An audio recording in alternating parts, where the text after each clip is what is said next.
우리 3일 저녁 수요 영성 예배 오신 모든 성도님들 예수 그리스도의 은혜와 평강을 함께 하시기를 축복합니다.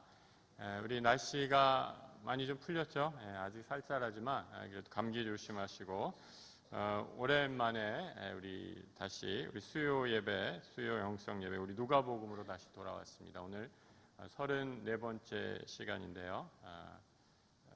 지킬 것과 포기할 것을 아는 지혜라는 제목으로 누가복음 16장에 있는 말씀을 가지고 함께 말씀의 은혜 나누도록 하겠습니다.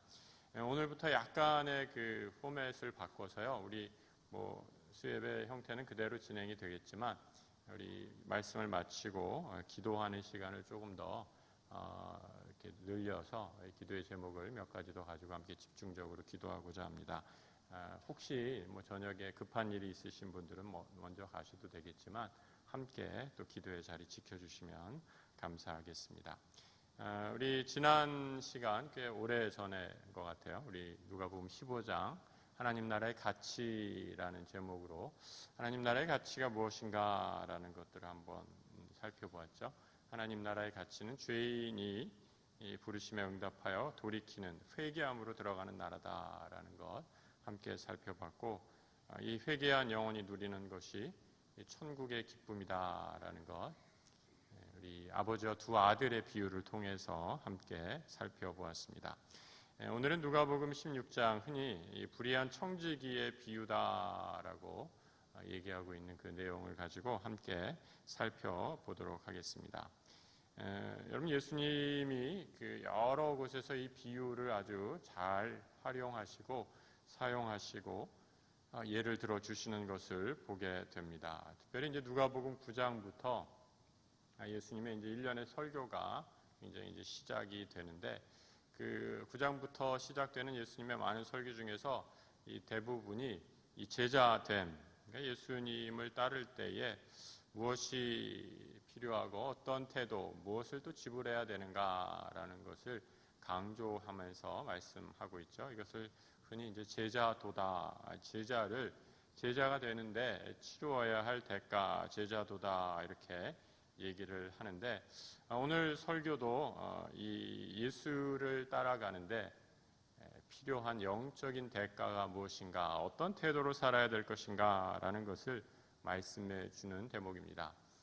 그런데 오늘 이 불의한 청지기의 비유는 이 여러 예수님의 비유 가운데 좀 특이한 비유라고 얘기할 수 있어요.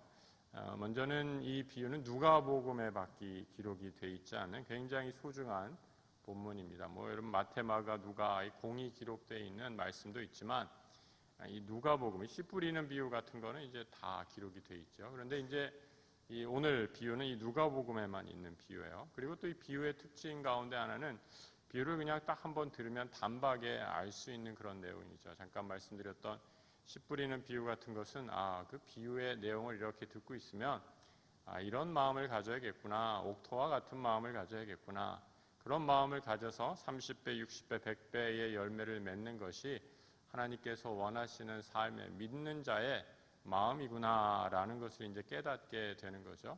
그런데 오늘 이 비유는 이렇게 단 한 가지 의미가 있는 것이 아니라 여러 가지 의미가 이렇게 좀 중첩이 돼 있어요. 그리고 이제 이렇게 겹으로 이렇게 이어져 있고, 또 요즘에 흔히 얘기하듯이 이 내용 가운데 약간의 또 반전도 등장을 해서 이 비유의 의미를 잘못 해석하거나 잘못 받아들이게 되면 엉뚱한 내용으로 오해하기 쉬운 그런 어려운 본문 가운데, 비유 가운데 하나다라고 이렇게 말씀드릴 수 있습니다. 오늘 본문의 처음 시작은 부자로부터 시작을 하죠. 한 사람은 부자였다라고 이렇게 말씀하고 있습니다. 근데 이 부자가 이 청지기를 세우죠. 여러분, 이 재산이 많은 사람, 자기 혼자 이 일을 감당할 수 없어서 청지기를, 이 재물을 관리한 사람을 세웠다라는 겁니다. 이 고대 사회에서 있어서의 청지기는 대부분 노예인 경우가 많았다라고 이렇게 얘기합니다. 노예인데 아주 성실하게 일을 잘했어요. 또 똑똑해서 주인이 말하는 것은 무엇이든지 잘 듣고 수행하는 그런 성실하고 똑똑한 노예가 있어서 믿을 만한 친구였다는 거죠. 그래서 그 사람은 네가 아예 내 재물을 맡아서 이 집사 역할을 좀 해라라고 이렇게 집사와 같은 권한을 부여해 주는 것이 바로 청직이었다라는 거죠. 그럼 노예 입장에서 보면 얼마나 대단한 일입니까?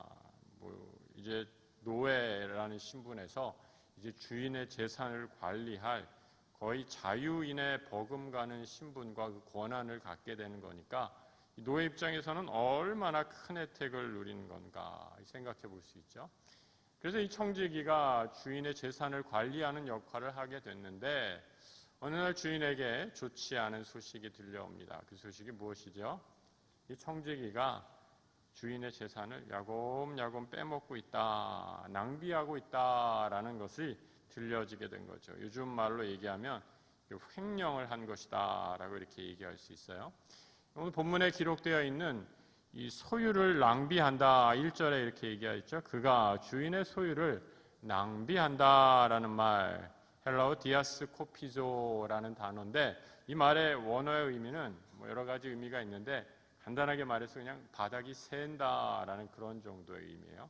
그러니까 여러분 우리 창고에 쥐구멍이 하나가 생겼어요. 그래서 이놈의 쥐새끼가 창고에 있는 곡식을 몰래 하나 둘씩 빼앗아 가다 보니까 예전에는 별로 티가 안 났는데 이게 오랜 세월이 드니까 이게 점점 그 빈자리가 커지고 재물을 훔쳐가는 이 도둑을 알게 되었다라고 이렇게 얘기하는 거죠. 그래서 주인은 이 청지기를 불러서 이렇게 얘기합니다. 내가 너에게 대해서 들은 것이 어찌미냐라고 주인이 청지기에게 하문을 하지요. 그런데 여러분 이 불의한 청지기 이런 주인의 질문에 아무런 대꾸를 하지 못하는 것을 보게 됩니다. 가끔 뉴스나 신문에서 여러분 뭐라고 이렇게 죄 지은 사람들 자주 보지 않아요? 딱 이렇게 죄 지은 사람들을 보게 되면 뭐라고 얘기합니까? 나는 아무것도 잘못한 것이 없습니다. 혹은 아무 기억이 안 납니다. 생각이 안 납니다. 뭐 이런 얘기하는 거 들을 수 있잖아요. 그러면 속으로 아이고 저런 도둑 놈들 하면서 찌릿하는 경우가 많이 있으실 텐데 여러분 오늘 이 주인의 고소를 당한 이 청지기는 나는 아무런 죄가 없습니다. 이런 반응을 한 것도 아니고 그저 아무 말도 없이 마치 자신의 모든 죄를 인정한다는 듯이 침묵하고 있습니다. 그리고 이런 청지기에 대해서 주인이 이렇게 판결을 하죠. 2절 후반부에 이렇게 얘기합니다. 네가 맡아보던 청지기를 이제 정리해라 라고 이렇게 얘기하죠. 오늘 본문에 나와 있던 내가 보던 일을 셈하라 라는 말의 의미가 이제 그 일 끝쳐라 라는 겁니다. 너는 이제부터 그 일을 볼 수가 없다라고 그 자리에서 요즘 말로 얘기하면 이제 직위, 해제를 시켜버리는 겁니다. 청지기가 부정을 저지르고 말았습니다. 주인의 창고에서 이것저것 욕심나는 대로 하나 둘씩 빼먹었었는데 처음에는 재미있었을지 몰라요. 야곱야곱 빼먹는 재미 아무도 모르게 누가 알까 생각하고 아무도 모르게 하나 둘씩 빼먹었는데 바늘도둑이 소도둑 된다고 점점 더 이것이 커져가고 이제는 주인마저도 다 알아버렸다라는 거죠. 그럼 주인이 그리고 이 청지기의 일을 중단시키면서 청지기는 이제 내가 망했구나. 내가 이제 길거리에 나 앉게 생겼구나. 라고 이렇게 얘기하면서 속으로 이렇게 얘기합니다. 3절에 이렇게 얘기하고 있죠. 주인이 내 직분을 빼앗으니 내가 무엇을 할까? 땅을 파자니 힘이 없고 빌어먹자니 부끄럽구나. 라고 이렇게 얘기합니다. 이 청지기는 그러니까 원래 하던 일이 본문에서는 나와 있지 않지만 이 사람이 독백을 하는 것을 이렇게 보면 원래는 땅 파는 소장농 정도 됐던 것 같아요. 그죠? 원래 했던 일이 그래서 이제 다시 이 청직이라는 직을 빼앗기게 되면 옛날에 그 일로 다시 가야 되는데 내가 이제는 이 청지기 일을 한동안 오랫동안 했더니 땅 파는 거 이제 다 잊어버린 거예요. 땅 농사 어떻게 짓는지 여러분 일도요 하다가 안 하면 힘들더라고요. 저도 설교 몇 주 쉬었다가 수요일에 오늘 올라오는데 얼마나 말씀 준비하느라 끙끙거렸는지 몰라요. 하다가 안 하면 힘들다라는 것 경험하게 되죠. 힘에 붙여서 이제 모든 것 내가 부끄럽고 그 일을 하자니 아무런 능력도 조건도 되지 않는다라는 것을 판단하게 되죠. 그래서 청지기가 순간적으로 내린 결단은 무엇이었는가? 주인에게 빚진 사람을 하나 둘씩 불러옵니다. 그리고 차용증을 고쳐 쓰게 하죠. 기름을 100마을 빚진 사람은 그 절반을 쓰게 하고요. 쌀을 100석 빚졌으면 80이라고 고쳐 써라 라고 이렇게 얘기합니다. 여러분, 당시 팔레스타인 지방에서 주인에게 지불되는 임대료는 요즘처럼 돈이 아니라 현물이었습니다. 그리고 현물의 일부를 다시 주인에게 갖고 오고 주인은 이것을 팔든지 아니면 자기가 소유하든지 해서 그 빚을 변제하는 형태의 경제 행위를 했다라는 거죠. 청지기는 왜 이런 또 죄를 저질렀던 것일까? 한번 생각해 보세요, 여러분. 지금 이 주인의 이 재산, 곡식을 제대로 관리하지 못해서 지금 큰일 났는데, 쫓겨나게 생겼는데, 거기다가 지금 또 악을 행하는 거죠. 어떻게 해요? 주인 몰래, 자기 마음대로 주인에게 빚진 사람을 자기가 완전히 그냥 다 빚을 새롭게 써주면서, 이 증서를 새롭게 써주면서 또 사기를 한다. 또 한 번의 죄를 저지르고 있다라는 거죠. 여러분, 이렇게 청지기가 자신의 이 불의를 저지름으로써 먹고 살 궁리를 행하는 거죠. 이 첫 번째 이유는, 가장 큰 이유는 뭐냐? 주인에게는 해를 입히지만 나에게는 좋은 것이기 때문이다라는 거죠. 살기 위해서 그렇다라는 겁니다. 이를 통해 빚진 자들로부터 엄청난 감사와 고마움을 받게 될 것입니다. 여러분, 만약에 내가 여러분 누구에게 내가 1,000만 원 누구에게 빚진 사람이 있어요. 그런데 갑자기 와서 너 500만 원 절반으로 탕감해 줄게. 얼마나 고맙고 감사하겠어요. 얻고 다닐 정도 되지 않겠어요? 그런 일이 지금 일어났다라는 거죠. 청지기는 또 빚진 사람의 빚보다 훨씬 더 낮은 금액을 쓰게 하죠. 왜 이렇게 했을까? 나중에 주인의 집에서 그 청지기의 자리에서 쫓겨났지만 자신에게 도움을 받은 사람에게 어떤 형태의 도움으로 받을 수 있을까 하는 기대에서 이렇게 했다라는 거죠. 오늘 본문에서 이렇게 얘기하고 있죠. 4절의 후반에 이렇게 하면 나를 자기 집으로 영접하리라 라는 말이 바로 이러한 의미입니다. 내가 이렇게 그 사람을 도와주면 나중에 그 사람이 나에게 어떤 형태로든지 혹시 도와줄 줄 아느냐라고 기대감을 가지고 이렇게 했다라는 거죠. 또 청지기가 이렇게 불의를 저지른 또 하나 이유, 성서학자들 중에서 이렇게 해석하는 사람도 있어요. 지금 이렇게 청지기가 그 차용증을 갖고 오면 기름의 100말의 절반을 쓰라 그러고 쌀, 밀가루 100석에 20%를 깎아주면서 80을 쓰라라고 이렇게 얘기했다라는 거죠. 50%, 20%가 남게 되는 거죠. 그것을 자기의 커미션으로 먹었다라고 이렇게 해석하는 사람들도 있어요. 어찌 됐든 간에 본문을 통해서는 그리 설득력이 없지만 그럴 가능성도 충분히 있다라는 거죠. 이유가 어찌 됐든 간에 이 불의한 청지기는 그야말로 대단한 사람입니다. 이런 사기를 친다면, 이런 거짓을 한다면 어디 가서도 절대로 굶을 일 없는 탁월한 거짓, 그리고 임기응변의 사람이다라고 이렇게 얘기할 수 있죠. 불의한 종, 끝까지 불의를 저지릅니다. 그런데 여기서 이제 반전이 일어나죠. 이 불의한 사람, 벌을 받아 마땅한 사람을 어떻게 말씀하시는가? 8절을 한번 보겠습니다. 8절을 이제 같이 한번 읽어볼까요? 주인이 이 옳지 않은 청지기가 이를 지혜 있게 하였으므로 칭찬하였으니 아들들이 자기 시대에 있어서는 빛의 아들들보다 더 지혜로움이니라. 그럼 참 이상하지 않아요? 이 주인은 이 청지기를 오히려, 이렇게 불의한 청지기를 오히려 칭찬했다라고 이렇게 얘기합니다. 옳지 않은 일인데 옳지 않은 일을 칭찬했다라고 이렇게 얘기하는 거죠. 주인의 재산에 손해를 끼치는 명백한 사기요, 범죄 행위인데 이 옳지 않은 청직이 지혜로웠다라고 이렇게 말씀하는 겁니다. 여러분, 이 이상한 비유이죠. 바로 잘 이해가 안 되는 비유라서 다시 한번 생각해 보아야 하는 내용이죠. 여러분, 우리 8절, 우리 방금 읽은 이 말씀에는 이 두 가지 개념이 이렇게 대비적으로 이렇게 같이 움직이고 있는 그런 개념들이 있어요. 이 시대의 청지기와 빛의 아들들이 대비적으로 이렇게 묘사가 되고 있죠. 이 시대의 청지기, 옳지 않음의 대명사지요. 이 지혜로움, 빛의 아들들, 이 정직함, 선함으로 표현될 수 있는 사람들이다라는 거죠. 여러분, 청지기, 특별히 오늘 본문에 나오는 불의한 청지기, 말 그대로 사기꾼입니다. 예수도 이를 부인하는 것이 아니죠.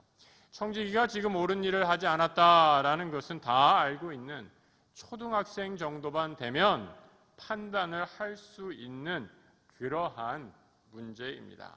그런데 여기서 주님이 강조하고자 하는 비유는 이 사람이 착한 사람인가 악한 사람인가라는 것이 아니라 이 청지기가 가지고 있는 어떠한 특정한 태도에 대해서 생각해 보라라는 겁니다. 옳지 않은 불의한 청지기였지만 이 사람은 어떤 면에서 더 의로운, 지혜로운 사람일 수 있었다라는 겁니다. 어떻게 불의와 지혜가 함께 양립할 수 있을까? 불의한 청지기에서 배워야 하는 지혜라는 것이 무엇인가라는 거죠. 첫 번째, 이 불의한 청지기에게 본받아야 할 지혜라는 것, 여러 가지를 생각해 볼 수 있지만 가장 먼저 이 마지막에 대한 확신 있는 결단력이었다라고 이렇게 말씀할 수 있습니다.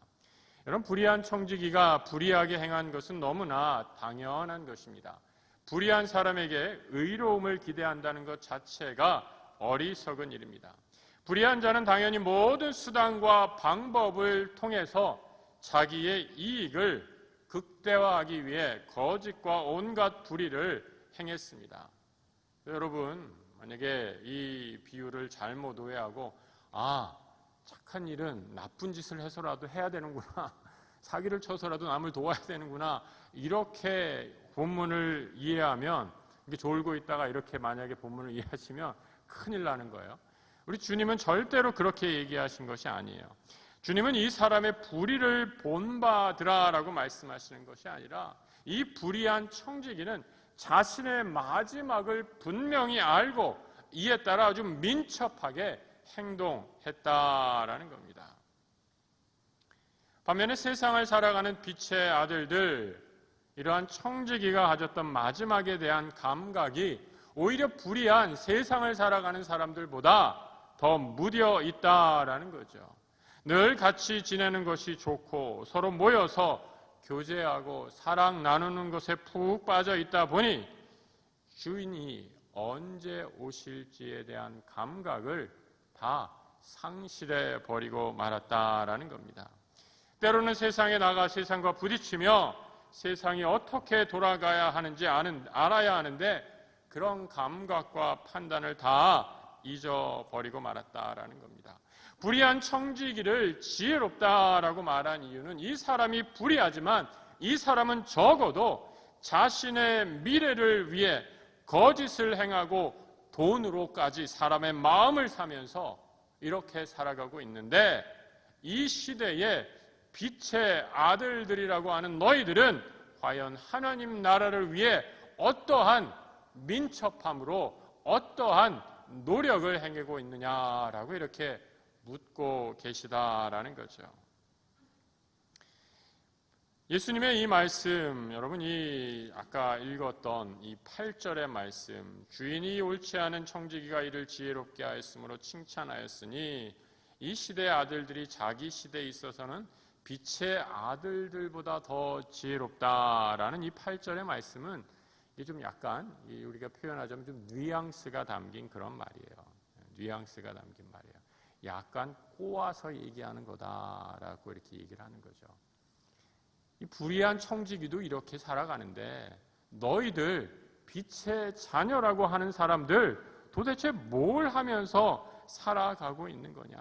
불의한 사람들이 재물을 얻기 위해 이렇게 발버둥 치며 살아간다면, 하나님 나라 복음을 전하고 살아가는 사람이라면 너희가 정말 최선을 다해 그 명령을 붙잡고 살아간다면 세상이 이렇게 되지는 않았을 것이다 라는 가르침이죠. 내가 정말 하나님 나라의 영원한 가치, 생명을 구하는 일, 하나님 나라의 사명, 그것을 붙잡고 다른 모든 것을 내려놓을 수 있는가? 여러분, 그런 사람이 이 시대에 합당한 예수의 제자이다라고 말씀해 주는 것입니다. 오늘 이 시대에 함께 모여 예배하는 우리 모든 성도님들, 하나님께서 우리에게 맡기신 이 일, 하나님의 생명의 사역, 이 사명을 감당하기 위해 그 부르심에 순종할 수 있는 우리 성도들 되시길 축복합니다.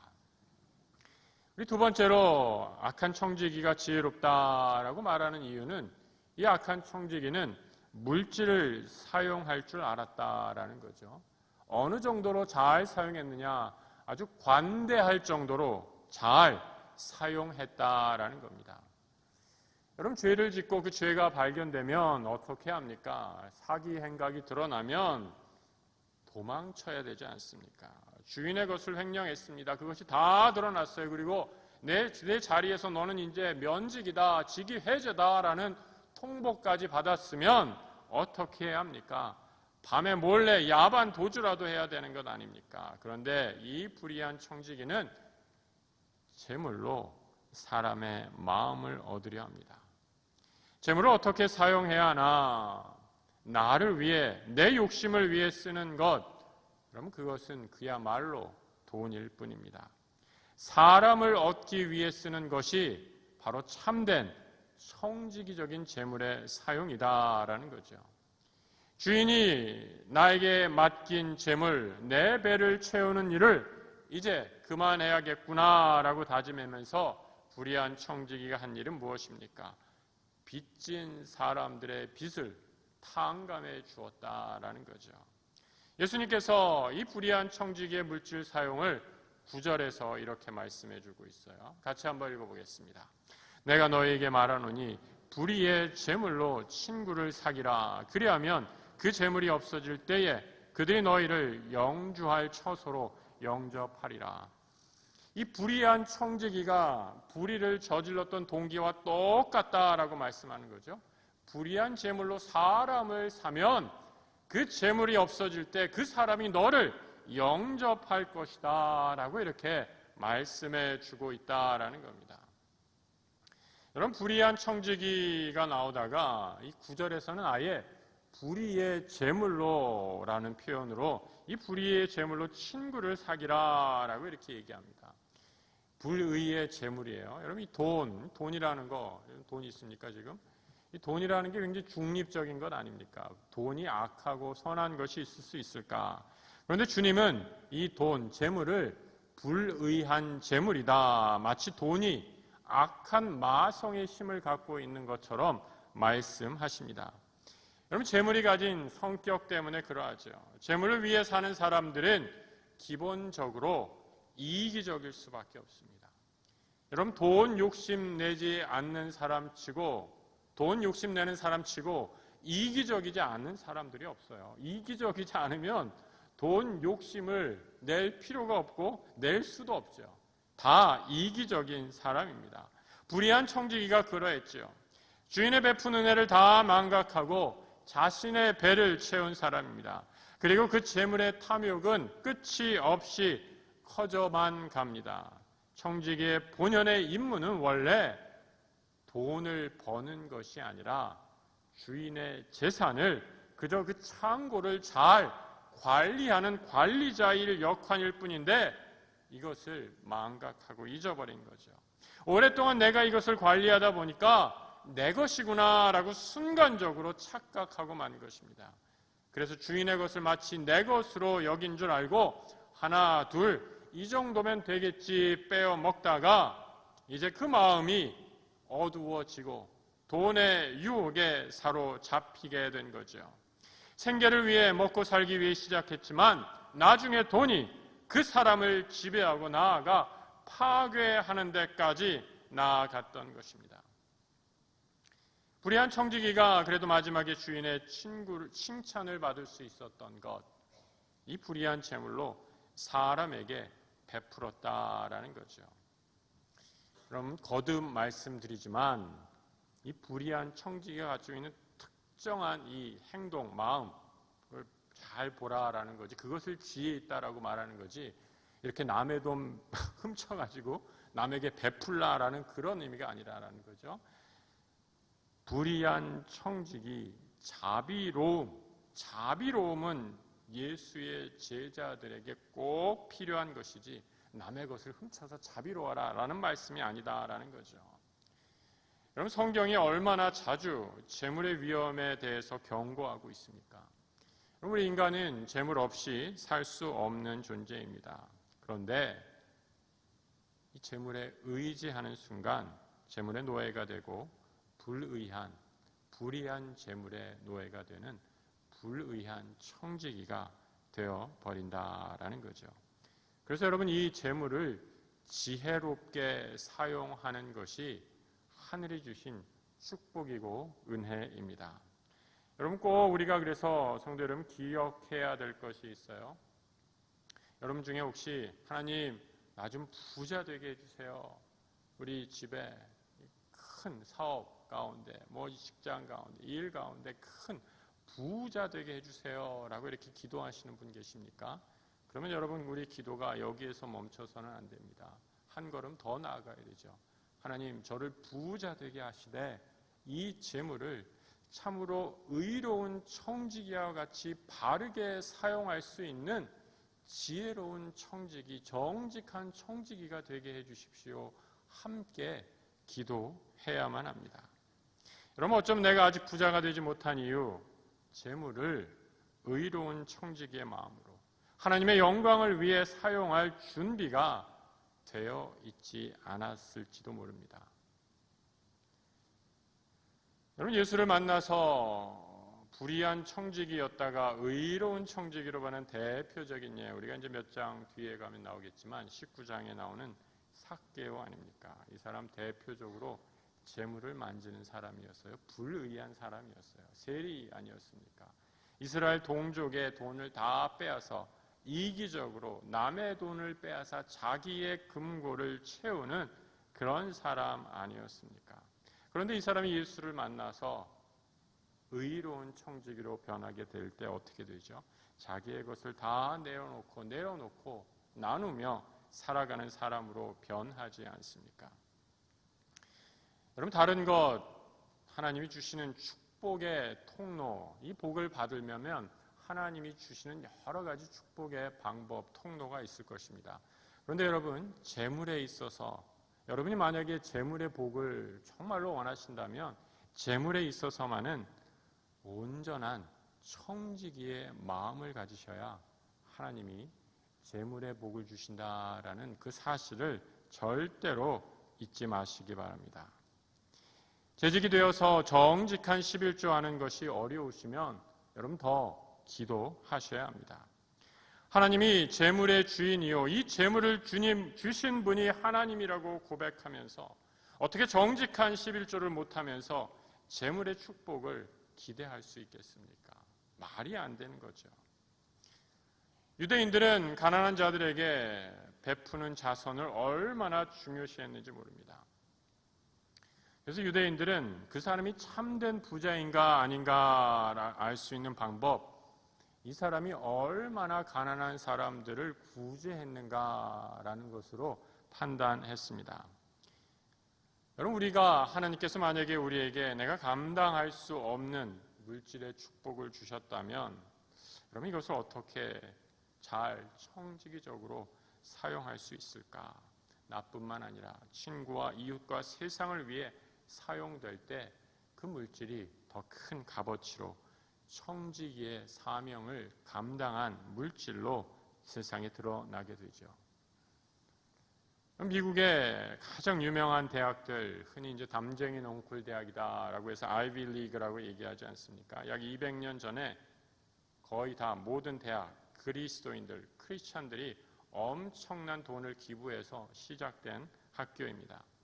엄청난 부를 누리면서 또 신실했던 크리스찬들, 어차피 없어질 재산, 죽으면 갖고 갈 수 없는 이 많은 재산, 세상에 썩어질 쾌락을 위해 사는 것이 아니라, 즐기고 누리는 것이 아니라 나라의 미래를 위해 젊은이들을 키우기 위해 신앙으로 가르칠 수 있는 기독교 대학을 세운 것이죠.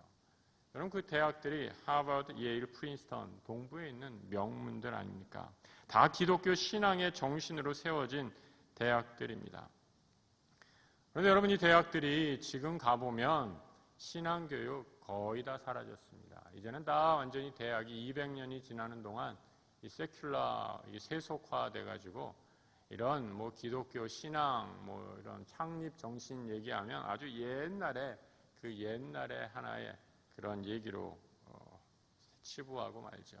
만약에 200년 전에 그 대학에 엄청난 돈을 기부했던 그 대학의 설립자들이 지금 그 대학, 소위 세상의 가장 탑 클래스 대학이라는 명문 대학에서 가르쳐지고 있는 학문의 내용들을 본다면 내 돈 다 돌려줘 라고 이렇게 소리치지 않았을까도 생각이 됩니다. 여러분, 부자는 이 세상에 책임을 진 사람입니다. 그것이 성경적인 부자이죠. 이 책임을 온전히 수행하는 것이 부자의 역할입니다. 여러분, 서양의 노블리스 오블리제, 흔히 말하는 전통, 소위 사회 그 귀족들의 의무, 책임을 말하는 것 아닙니까? 서양의 귀족 계급이 어떻게 생겼는가? 귀족들 가문의 자랑이죠. 나라를 위해, 그 지역을 위해 피를 흘리고 모든 것을 아낌없이 쏟은 조상들이 대대로 있고 지금도 우리가 그 역할을 감당한다라는 거죠. 그래서 큰 소리 칠 수 있는 것입니다. 수고한 것 하나도 없고 책임도 하나도 지지 않으면서 돈만 많이 있다면 여러분, 그것은 그야말로 졸부에 지나지 않는다라는 거죠. 재물은 하나님이 우리에게 주신 축복입니다. 정말로 귀한 축복이죠. 그런데 이 재물을 잘못 사용하고 심지어 재물을 섬겨 노예로, 그 재물의 노예로 살아가는 사람이 얼마나 많이 있습니까? 우리 주님은 오늘 불의한 청지기의 비유를 통해 재물의 노예가 되지 않고 재물의 선한 청지기가 되라고 우리에게 당부하십니다. 함께 예배하는 모든 성도들 그 귀한 부름에 응답하시기를 축복합니다. 마지막으로 주님이 우리 청지기를 통해 보여주시는 것, 여러분, 참된 청지기 작은 일에도 충성하는 자입니다. 10절 말씀 같이 한번 읽어보겠습니다. 지극히 작은 것에 충성된 자는 큰 것에도 충성되고 지극히 작은 것에 불의한 자는 큰 것에도 불의하니라. 주님이 여러분 이 비유를 쭉 하신 다음에 이 비유의 원래 그 핵심, 코어, 이 비유의 가장 주님이 말씀하시고자 하시는 것이 이제 맨 마지막에 또 한번 그 말씀의 본의로 드러나게 되죠. 이 비유를 주신 이유, 바로 이것을 말씀하고자 하는 것이죠. 예수님에게, 하나님에게, 천지의 모든 만물을 소유한 전능하신 하나님에게 재물이란 지극히 작은 것이다 라는 겁니다. 이 지극히 작은 것에 충성되이 하면 어떻게 말씀합니까? 지극히 작은 돈에 충성되이 하면 큰 일에도 하나님 함께 하시겠다라고 말씀하시는 것이죠. 여러분, 불의한 청지기는 모든 면에서 불의했습니다. 재물에 있어서 불의했고요, 충성하지도 못했죠. 하지만 불의의 청지기는 마지막을 안 왔기에 돈을 갖고 도망치지 않고 이웃의 빚을 탕감하며 자신의 살 길을 모색했습니다. 세상의 불의한 자도 이렇게 지혜로운 면이 있다면 미래를 대비하는 신속하고 결단력 있는 과감함이 있다면 하늘의 자녀는 어떠해야 했는가? 불의한 청지기에게 재물이란 생사의 문제였을지 모르지만 하나님 나라의 백성인 제자들에게 이 재물은 지극히 작은 것이다 라고 말씀하고 있는 것입니다. 이 재물 하나님이 나에게 그저 잠시 맡긴 것이기 때문이죠. 내가 아무리 많이 갖고 있어도 죽을 때 그것을 가지고 갈 사람 없습니다. 하늘이 나에게 위탁한 것을 관리하는 나는 다만 청지기일 뿐이다라는 거죠. 지극히 작은 재물에 있어서 신실한 자들 주님께서 더 큰 일을 맡겨주시겠다라고 말씀하죠. 11절 12절 말씀 함께 읽어보겠습니다. 너희가 만일 불의한 재물에도 충성하지 아니하면 누가 참된 것으로 너희에게 맡기겠느냐? 너희가 만일 남의 것에 충성하지 아니하면 누가 너희의 것을 너희에게 주겠느냐? 참된 것이 있다라는 거죠. 지극히 작은 돈, 재물보다 더 참된 것, 하늘의 일이요, 하나님 나라의 일이요, 누가복음에서 생명을 구하는 일입니다. 교회는 바로 이 사명을 감당하기 위해 하나님의 사명자들이 모인 곳이지요. 믿지 않는 영혼을 구하는 일에 최우선의 사명을 자각하며 감당해야 한다라는 거죠. 이 사명을 잃어버리고 세상의 작은 일, 재물을 관리하는 일에만 온 신경을 다 쏟아 부은다면 교회는 교회로서의 사명을 감당할 수 없다라는 것입니다. 하나님은 돈보다 더 중요한 것, 그래서 생명을 관리하는 것을 아무에게나 맡기시지 않습니다. 누구에게 맡기시는가? 누가복음 12장 42절 이하에 이렇게 말씀하고 있어요. 같이 한번 읽어보겠습니다. 주께서 이르시되 지혜 있고 진실한 청지기가 되어 주인에게 그 집 종들을 맡아 때를 따라 양식을 나누어 줄 자가 누구냐? 주인이 이를 때에 그 종이 그렇게 하는 것을 보면 그 종은 복이 있으리라. 내가 참으로 너에게 이르노니 주인이 그 모든 소유를 그에게 맡기리라. 여러분, 더 큰 일을 맡긴, 더 참된 것을 맡길 청지기의 가장 중요한 덕목, 지혜와 진실함입니다.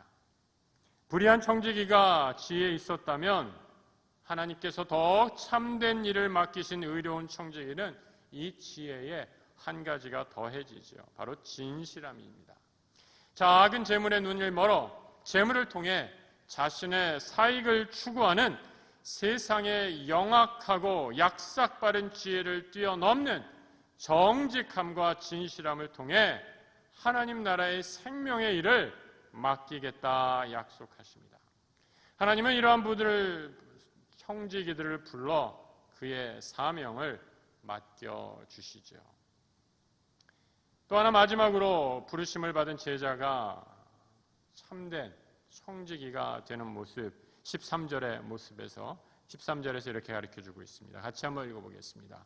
집 하인이 두 주인을 섬길 수 없나니 혹이를 미워하고 저를 사랑하거나 혹이를 중히 여기고 저를 경히 여김이니라.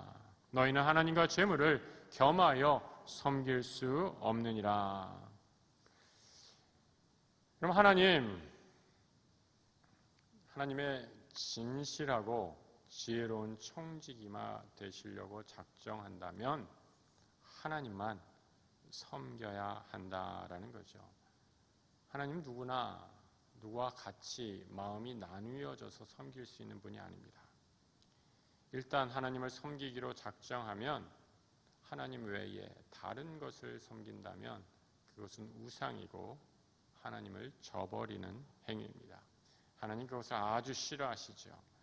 그래서 하나님을 섬기기로 작정하면 하나님만 섬기는 것, 지혜롭고 진실한 이 시대의 빛의 아들들, 참 청지기가 가져야 할 충성스러운 마음입니다. 여러분, 오늘 본문의 말씀 시작하면서 지킬 것, 포기할 것을 아는 지혜라고 말씀드렸습니다. 내가 버려야 할 것, 내가 포기할 것 무엇입니까? 하나님이 주신 재물, 하나님이 주신 것으로 여기고 그 재물에 욕심을 두는 어리석은 마음 버려야 합니다. 재물은 지극히 작은 것이지만 어느새 이 재물을 포기하지 못하면 점점 자라나 나를 삼키고 이 재물이 하나님의 자리를 차지해 버린다라는 거죠. 반면에 내가 지켜야 할 것, 하나님을 주인으로 모시는 착하고 선한, 진실되고 의로운, 지혜로운 청지기의 마음입니다. 여러분, 이 청지기의 삶은 내가 가지고 있는 지극히 작은 것, 재물에서부터 시작된다라는 것을 꼭 기억하시기 바랍니다. 나의 모든 것 하나님으로부터 주심을 믿고 온전한 청지기가 될 때, 온전한 재물의 청지기가 될 때 하나님 우리를 불러서 더 크고 귀한 참된 하나님 나라의 일을 맡겨 주실 것입니다. 이 놀라운 은혜의 축복이 함께 예배하는 우리 모든 성도들에게 함께 하시기를 주님의 이름으로 축복합니다.